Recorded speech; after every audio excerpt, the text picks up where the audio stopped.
On June 25, 1950, the North Korean army launched an invasion of South Korea, seeking to reunify the country.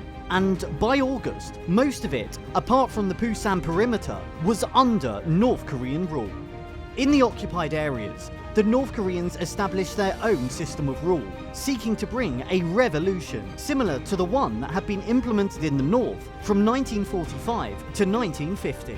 The first step was to restore the People's Committees, which had been disbanded in 1945 to 1946. This was announced by the North Korean leader Kim Il-sung during his first radio address after the Korean War had broken out, as he sought to symbolize Korean independence from the United States. The Seoul People's Committee formed quickly and was led mostly by Southerners. By early July, it had confiscated much of Japanese property and that of the South Korean government. About 60 members of the South Korean Assembly had remained in the capital, and toward the end of July, 48 of them held a meeting to express their allegiance to the North. In regards to local committees, they too re-emerged, but not in the spontaneous fashion as they had done in 1945, as the North Koreans exercised sharp procedural controls to assure that the committee membership would conform to North Korean practice and discipline. After the re-establishment of the People's Committees, the next major task for the North Koreans was to pursue land reform in the south, which had already happened in the north. The redistribution of land was taken up in every province, apart from the unoccupied Pusan perimeter. This was done by the People's Committees, under the oversight of the North Korean party cadres. And although this was hasty and done in wartime conditions, it was successful and later made possible for the South Korean president Syngman Rhee to pursue his land reform after being pushed by the Americans to implement the land law, which had been passed by the South Korean Assembly in 1949. The biggest supporters of the new regime were the working class, high school and university students, and women, as the promise of equal rights for women was one of the policies that left a positive impression on the Southerners. A lot of focus was also made on gaining the support of the young, as youth were seen to be more malleable towards communism.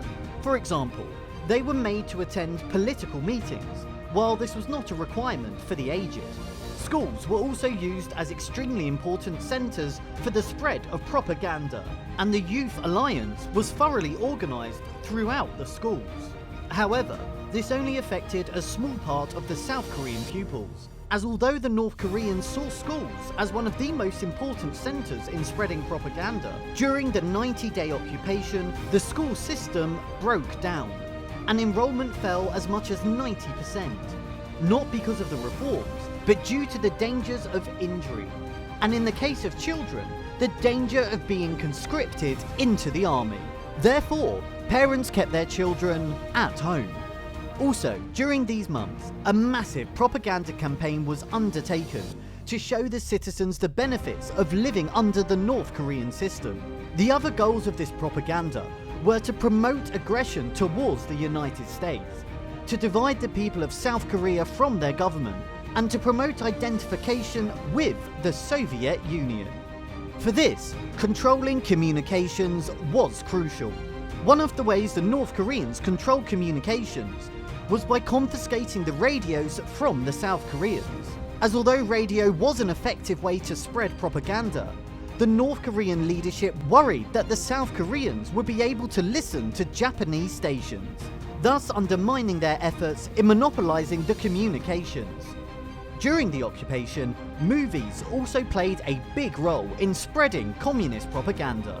Most of them came from the Soviet Union and China, as at that time, the North Korean cinema had not been fully developed. Comics too featured prominently in the North Korean attempts to spread its propaganda in the South.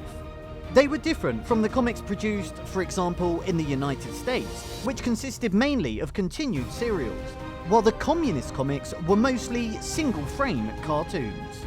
The Soviet Union played a big role in helping them to produce the work, as many of the cartoons were signed by Russian artists, and others were signed in the familiar biting style of Pravda, the official newspaper of the Communist Party of the Soviet Union. Many community meetings also took place for the purposes of indoctrinating and re-educating the South Korean populace.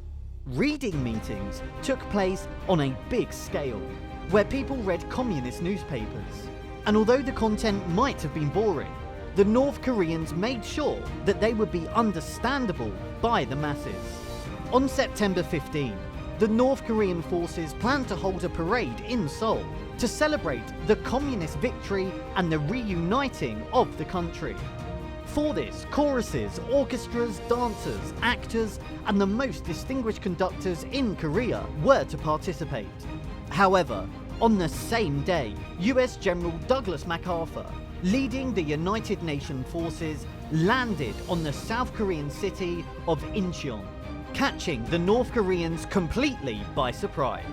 This culminated 2 weeks later in the recapture of Seoul, and a couple of days later in the complete recapture of the South Korean territory, ending the North Korean occupation of the country.